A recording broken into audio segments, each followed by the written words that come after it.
You should almost never kill off your main heroes in sci-fi and fantasy, and here's why. Let's start off with the obvious. If you want to make a lot of money, you don't kill off a lot of your heroes. The thing about fantasy and sci-fi is that it's all fake, and with today's technology and the average audience's ability to suspend belief, entertainers can effectively keep our main heroes alive indefinitely, which I am all in full support of, as long as they keep the damned message out of it. Now, I've heard from some fans who don't agree fully with me, either because they don't think anyone else can play their beloved character, or the deepfake CGI looks like a wax museum piece, or because they're okay with tragedy and death in films. I get the first 2 points, even as I disagree with them, especially because tech has come so far. The last point baffles me and has been proven time and time again to not hold true with what most fans want. All we have to do is look at the audience. When Han Solo was killed off, the numbers for the next movie fell off significantly.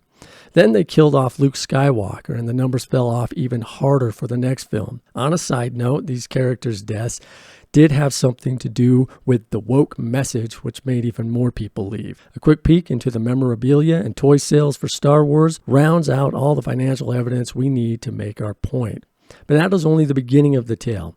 You see, as odd as it might seem to some of you normies, which I say affectionately, to us geeks and to all nerddom on earth, these characters hold a special place in our hearts. Look no further than our walls and nerd dens for proof of that. These characters often reflect the way we see ourselves, or want to see ourselves, whether it be a character that lets us channel our rage, take complete control, and rule through complete power, or what tends to be the case for most of us, a character reflects our desire to succeed, to find hope, adventure, connection, to live a good life. Our main characters and the fantasy worlds they reside in allow us to do that.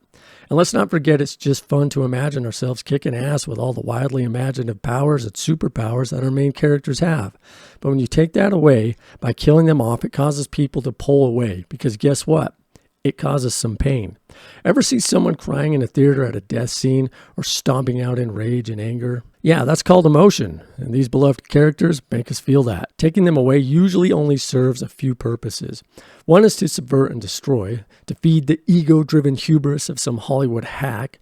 Another reason to kill them off is because writers have become lazy and creatively vapid to the point where it is easier to simply kill them off to avoid having to put in the hard work that it takes to keep our main characters alive and well.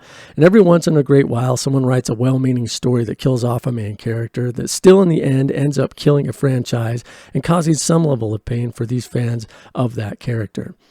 Fantasy is meant to be infinite and free. It's meant to inspire us to hope and to strive for redemption. But even more so, it's a place for us to escape the travails and madness of the real world, to find a place we can disappear into, to flirt with death, heartache, pain, and adventure, and to do it with the main characters that drew us to this amazing genre in the first place.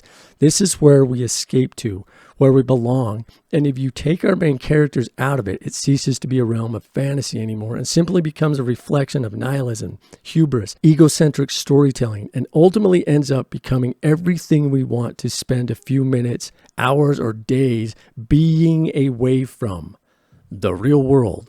Leave our main characters in fantasy and sci-fi alive, and we will all be better off for it. I'm Joe from Papa Jobo's. Peace.